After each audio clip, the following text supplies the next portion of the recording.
Hey, good day to you. This is Todd, and I'm just a regular dude walking in the Word. Today we're continuing our journey through the book of Mark, and yesterday we talked about how Jesus was on his way to raise to life a 12-year-old girl, but on his way there, a woman came and touched him, and that woman had an issue of blood for 12 years, and she touched him, and then Jesus healed her. So we're going to continue the story today. That was a story within a story that we talked about yesterday.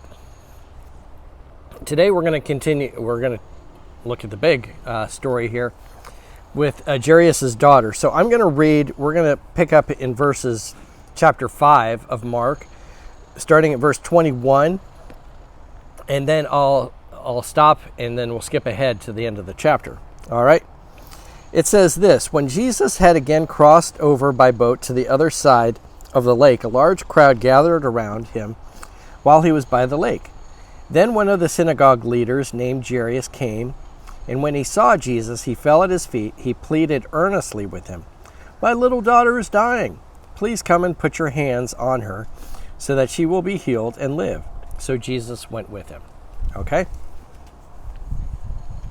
We're going to stop there because what happens is a woman comes and in the large crowd and touches Jesus. And in the midst of that, Jesus heals her. Okay? We're going to pick it up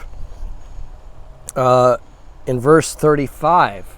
And it says this: while Jesus was still speaking, some people came from the house of Jairus, the synagogue leader. "Your daughter is dead," they said. "Why bother the teacher anymore?" Overhearing what they said, Jesus told him, "Don't be afraid, just believe." That's the key verse today. Don't be afraid, just believe. He did not let anyone follow him except Peter, James, John, and the brother of James. That's John, the brother of James. Okay? When they came to the home of the synagogue leader, Jesus saw the commotion with the people crying and wailing loudly. Now, to understand this culture at this time, you would have to understand that back then they had professional people that would cry at the services. I don't know why they did that, but that's what they did. So if you're going to be an actor, you have to be dramatic and really overemphasize everything that's happening and raise your hands. And so if you want to be an actor that's working, you got to be really good. So the louder you scream and cry and everything, the better an actor you are, the more work you're going to have. If you just have an actor there that is crying and going, "Ooh, boo-hoo, I'm so sad," they're probably not going to be hired again. But you got someone that's really wailing and crying, they're going to be hired. So there's people like this there that are wailing and crying and stuff. So that's what is happening. They're doing it loudly because it seems like the louder you are, the better an actor you are, and the more work you have. So, verse 39, he went in and said to them, "Why all this commotion and wailing? The child is not dead but asleep." But they laughed at him. All right, they thought, "Ha, funny joke, she's dead. We are the professional mourners here, and we are here to mourn." After he put them all out, he took the child's father and mother and the disciples who were with him and went in where the child was. He took her by the hand and said to her, "Talitha cum," which means, "Little girl, I say to you, get up." Immediately the little girl stood up and began to walk around. She was 12 years old. At this, they were completely astonished. I don't know what Jairus was thinking. He wanted her to heal, but I guess he had the idea that she could be healed while she was alive, but definitely not raised from the dead. But so Jairus is astonished. They were all astonished. Verse 43, he gave strict orders not to let anyone know about this and told them to give her something to eat.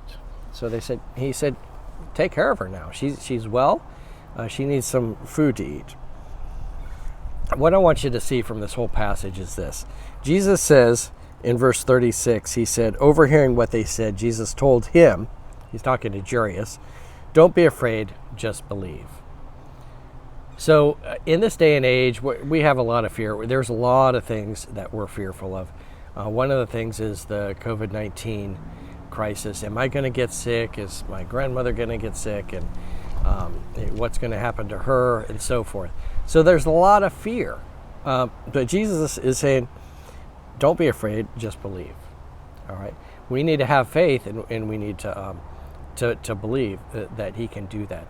And Jairus, remember, in this situation, he had come to Jesus expecting Jesus to heal her while she was still alive. But then everyone was like, she's already dead. Is Jesus going to heal her from the dead? I don't think so. And they didn't have enough faith for that, but they had enough faith to heal her while she was still alive. But then Jesus goes way beyond their expectations and heals and brings her back from the dead. Or he says, oh, she's only sleeping. Okay. So anyway, the thing is, Jesus can do more than what you expect, but we do need to believe. All right. Lord's blessing to you. Thanks for watching, and we will continue our journey through the book of Mark tomorrow. See you later.